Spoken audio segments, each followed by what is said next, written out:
I'm Blake Hargreaves, and this is Future Stops.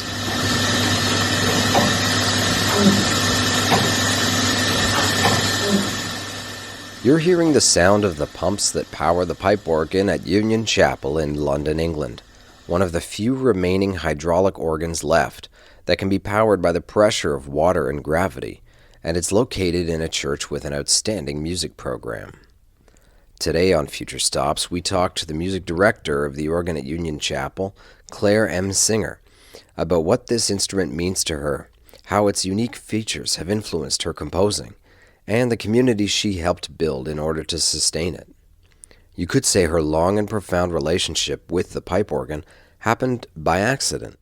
Yeah, so I started playing cello when I was 7 years old in primary school, and that was my first instrument. And then I started playing piano when I was 10. And then from the age of about 12, I started playing in bands with my cello and also with the keyboards as well, and later with accordion. And yeah, so I kind of did the band stuff and also played in orchestra as well. So it was kind of covering quite a few different genres. And then I went to Goldsmiths College when I was 19 to do an undergraduate in a Bachelor of Music, where I concentrated on composition in the electronic music studios there. And it was actually during that time, I then went on to do my master's in composition at Goldsmiths as well. And that was when I was commissioned to write my first organ piece for the Sound Festival in Aberdeen in Scotland. And it was an organist called Roger Williams, who I've known most of my life. And it was actually his wife that taught me piano. And he asked me if I would write him an organ piece. And at that time, I was writing very experimental works in the studio, and I didn't really have that much, I hadn't really I'd never played the organ before. My grandma had played the organ and my great grandma, but I didn't, cello and piano were my instruments. So I said to him, I was like, "Oh, are you sure you want me to write you a piece?" Because I knew that I couldn't write this great classical organ piece for him. And he was like, "Yeah, come and meet the organ and see what you think." So I went to Aberdeen, and it was the organ at King's College in Aberdeen. And I just could not believe the breadth of sound that could come from the instrument. And what I was really interested in was the mechanical stop action of how you can, slowly pull out a stop and control how much wind enters the pipe. And that just completely fascinated me, that whole sound world. And, it sounded almost kind of the same kind of timbre of sounds that I was working with in the studio, but that you could create it completely acoustically. And so I was completely sold, and I wrote that piece, and it was premiered at the Sound Festival. And then since then, I kind of felt like I knew a secret, and that this was such an amazing instrument, and not many kind of experimental or contemporary composers were writing for organ, which kind of made sense because it's not an instrument that's always easily accessed, and that you have to know someone with a key to a church or a concert hall, and you generally kind of can't just rock up and start playing an organ or working with the organ. So it was back then that I decided that I would love to create a festival around the organ, to kind of try and promote how it was just such a wonderful instrument that could be incorporated into many different genres of music.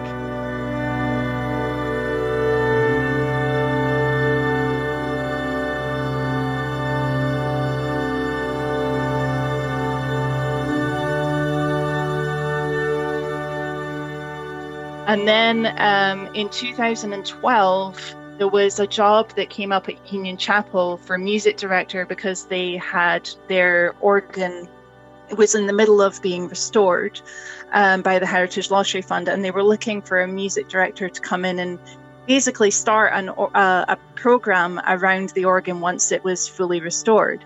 So I started doing a PhD in composition, and I felt like it wasn't really for me, and it just didn't really feel like the right fit, and the masters kind of gave me everything that I needed to kind of go on my journey as a composer.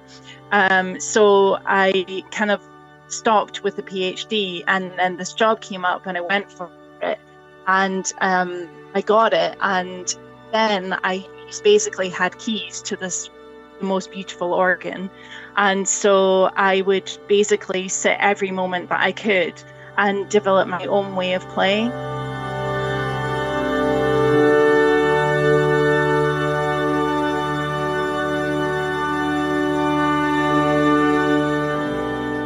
So I've never had an organ lesson in my life, and I'm sure, trained organists probably look at me and cringe about the way that I play, but I just really started exploring this whole mechanical stop control and that sound world. So it was not a straightforward journey, as I don't think anyone has a straightforward journey to get to where I am now, but it's been it's been super exciting and interesting. And still my mum says to me, she's like, isn't it funny how you ended up being an organist? Union Chapel stands in the same place in London where it did 200 years ago and functions today in the community as a congregational church, a social justice and assistance center, and a live venue considered by many to be the best in London. But like many churches, it has found itself vulnerable to closure in the past. It basically, I mean, there was at one point, it was basically at risk of being knocked down completely. And that's when, there was massive protests in order to save the building. But we had, I think it's 30 years this year that we've been running shows at the chapel. And it was the minister's at the time idea to kind of, make sure that we could keep the building open and also to share it with as many people as possible.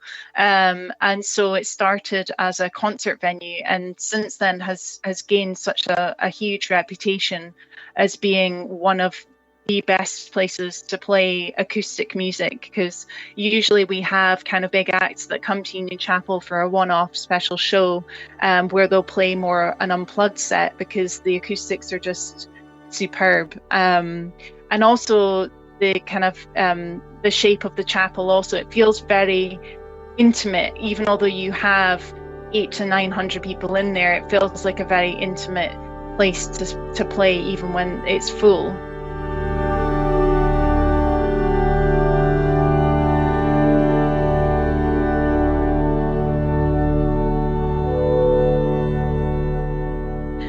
So yeah, when I joined, it was quite overwhelming because they had such a kind of strong following in the venue side of it, which was great, and that I could kind of, I had that already set up that I could kind of dip into.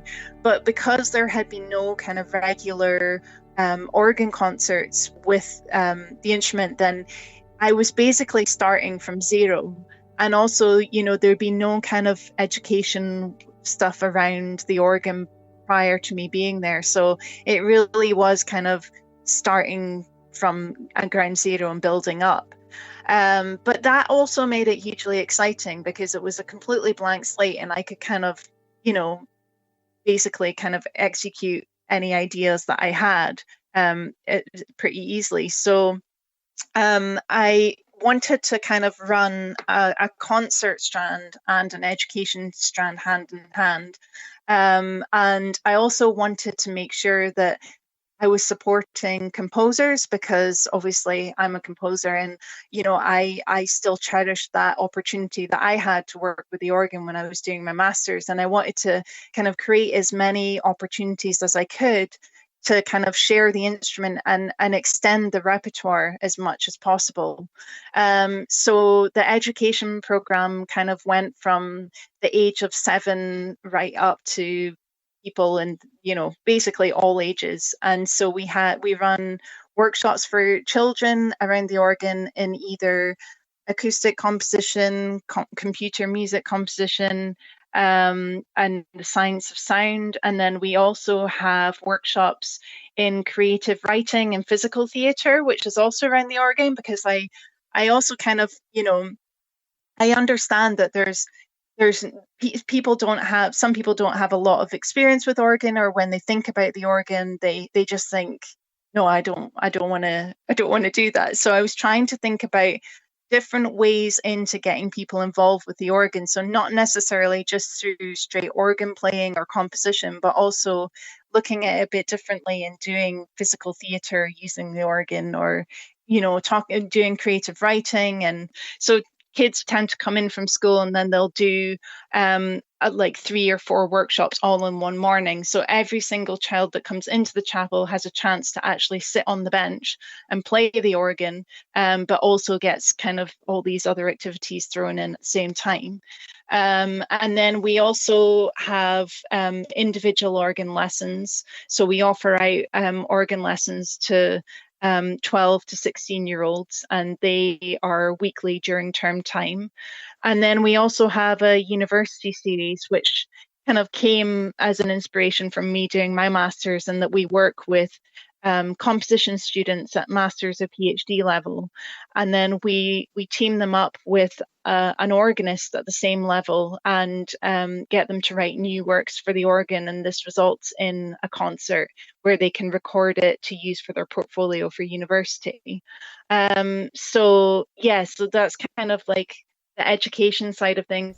Along with encouraging and developing younger emerging talents on the organ at Union Chapel, Singer curates Organ Reframed, a festival of experimental music featuring the organ that provides accomplished composers an opportunity to bring new ideas to the instrument. Working with the London Contemporary Orchestra each year, Singer devises new instrument configurations with the organ for each commissioned work in the festival. And it's not just music. Singer also commissions sound artists to create installation pieces in the chapel that run during the festival each year. To date, Organ Reframed has commissioned 42 works through the festival, a further 31 through their university series, and 120 concerts across the genres through the organ program. This idea of an organ festival came to Singer long before she became music director at Union Chapel. Yeah, so Organ Reframed, it stems back to when I wrote my first piece for organ in Aberdeen and wanting to start a festival. And so Organ Reframed was born. So basically what happens with Organ Reframed is I curate the festival. It was happening on an annual basis up till COVID. And basically I commission artists to write for the organ, who perhaps have never done anything for the organ before, but just artists that I think that would kind of explore the instrument and create really interesting work. So the idea of the festival is to support the composers to actually come and spend time with the instrument and create an innovative piece of work, which, it's hard to do if you're asked to write for organ, you've got no access, then you might not perhaps experiment as much as you would if you were sitting with the instrument, because you don't know what that instrument can do. So it really is about encouraging artists to come and spend time and create the new work. And then these works are premiered at the festival every year.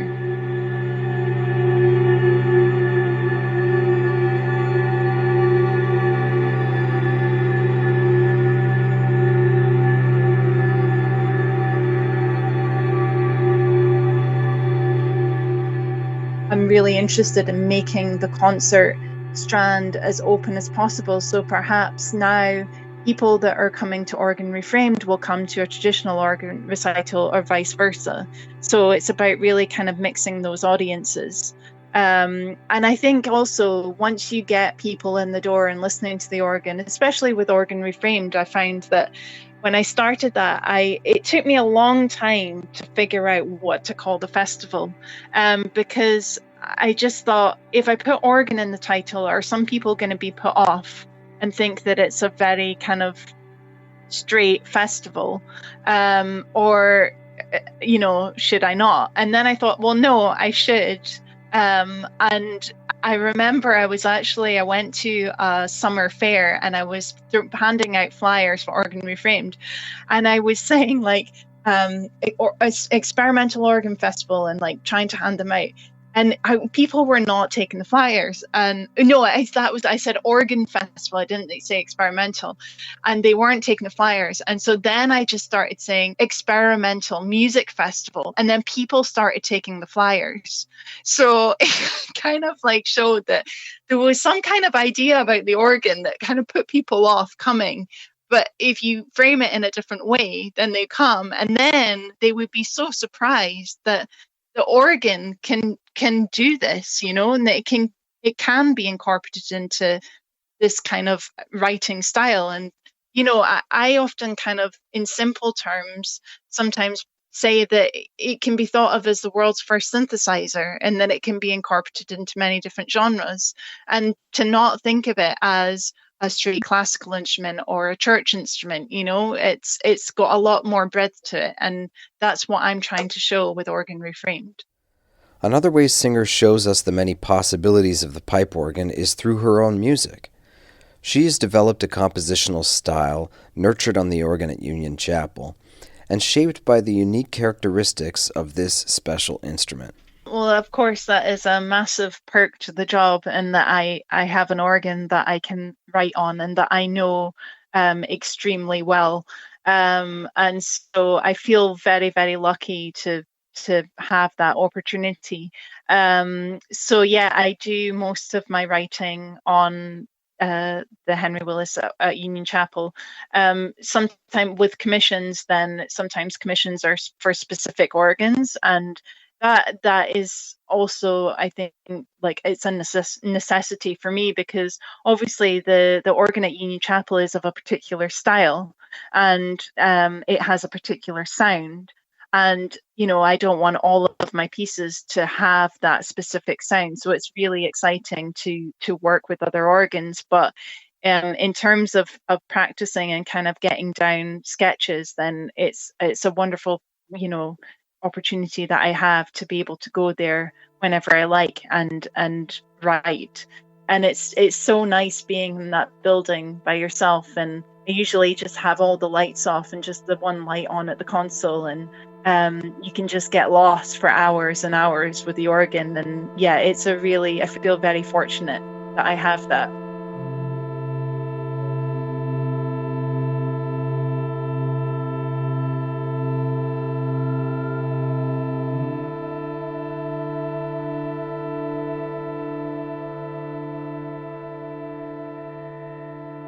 The more I play other organs, the more I realize how kind of just smooth the organ at Union Chapel is. So a lot of organists refer to the organ at Union Chapel as the Rolls Royce of organs, or the grandfather of organs, because to touch and also in the sound, it's just a very, very smooth instrument.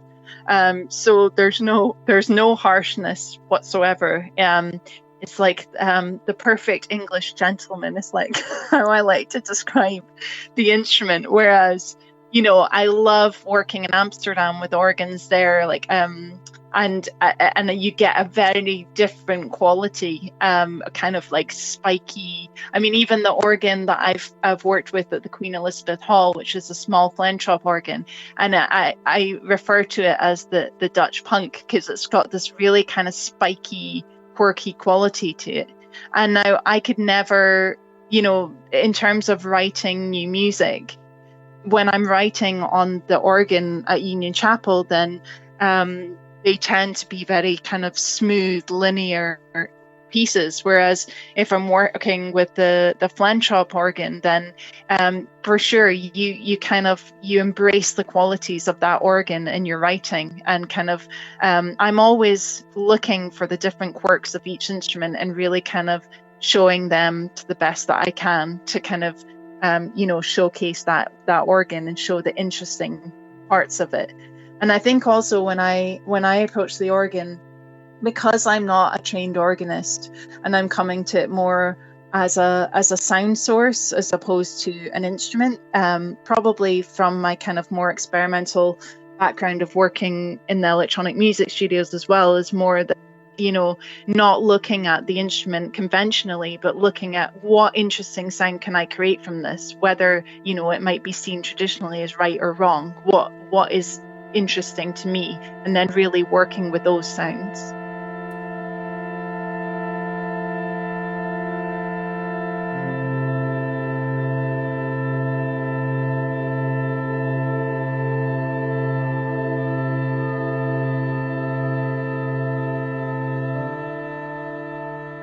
So what I do is, because I need to kind of, I precisely control how much wind goes into the pipe during a piece. And it's really hard to do that with one hand sometimes. I mean, I do when I'm playing like a melody, but then I think it probably comes from my background of growing up in Scotland and listening to pipe music, and that I always kind of have drones that are held throughout my pieces. And in order to kind of keep those notes down, I hold down the key and then slip a chopstick down so it keeps those notes down, whilst then I can kind of pay attention to what I'm doing on the stops. So it's purely kind of a technique just to keep notes down. And so I can free my hands to do other things.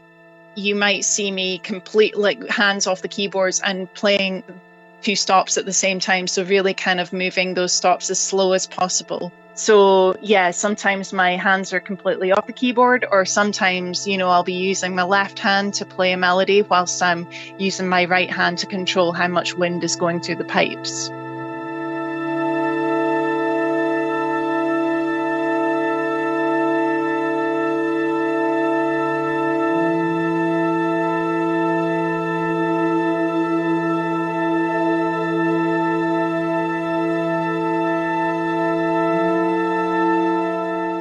Yeah, the Mullen Diner was actually commissioned by a project set up by Civic Room in Glasgow, Scotland, called the Mullen Diner Project. And basically it's a burn or a stream that is running through Glasgow that used to be seen, but now it's completely hidden underground. So they chose different sites across Glasgow to have different arts projects going on, and one was Glasgow Cathedral. And so that's where the name of the piece came from, because I was commissioned to write a piece for that project. And it's called the Mullen Diner Burn that runs through Glasgow. But I developed the piece over probably near enough a year, because it's quite an epic 25-minute long piece. And so it just involved a lot of exploration of me working on the organ at Union Chapel and using the technique that I'd been developing of holding down notes with chopsticks and really exploring to a great degree that control of the wind through each pipe using the mechanical stop action.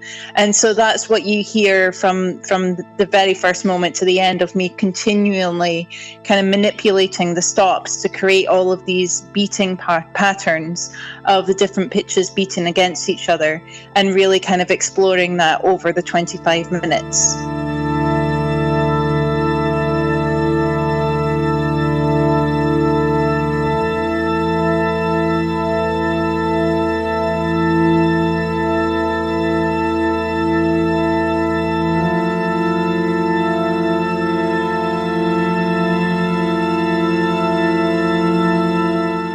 The piece was written for this project, so I definitely had kind of the Mullen Diner burn of Glasgow in mind whilst I was writing it. And of course, the kind of manipulation of the stops is very fluid and constantly changing, like you would find in the burn. So I think there's definitely some representation, even if it wasn't always conscious. I think that once you kind of know about the project that commissioned the piece, then, more things make sense. So definitely the fluidity of the piece, I think, kind of represents the idea of the commission. But it very much started from, me just sitting down at the organ and doing several sessions of improvisation, slowly just kind of, recording each time I improvise over time, and then slowly piecing it together into a scored work. I think that kind of stems from me being in bands from an early age, and very much the way that I wrote with my band members was improvisation, and that is very much how I still write. So I kind of rely on recording each of my sessions and listening back, and always at the end of the day my pieces are completely scored. I mean, another musician wouldn't be able to understand my score. It's very much written for me, because most of it is in my head, but then I have obviously guides on paper, so I don't kind of forget where I'm going. The only kind of improvisational part of the piece at the end of the day is obviously the manipulation of the stops, because I don't score pull it out this amount, or it's very much dependent on my ear and the way that I am wanting it to sound, and that of course differs between each organ as well.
You're listening to the FutureStops podcast, an initiative of the Royal Canadian College of Organists.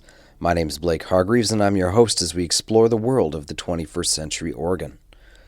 We just heard today's feature piece, an excerpt of The Molin Diner, recorded at Union Chapel and released on Claire M. Singer's album, Solace.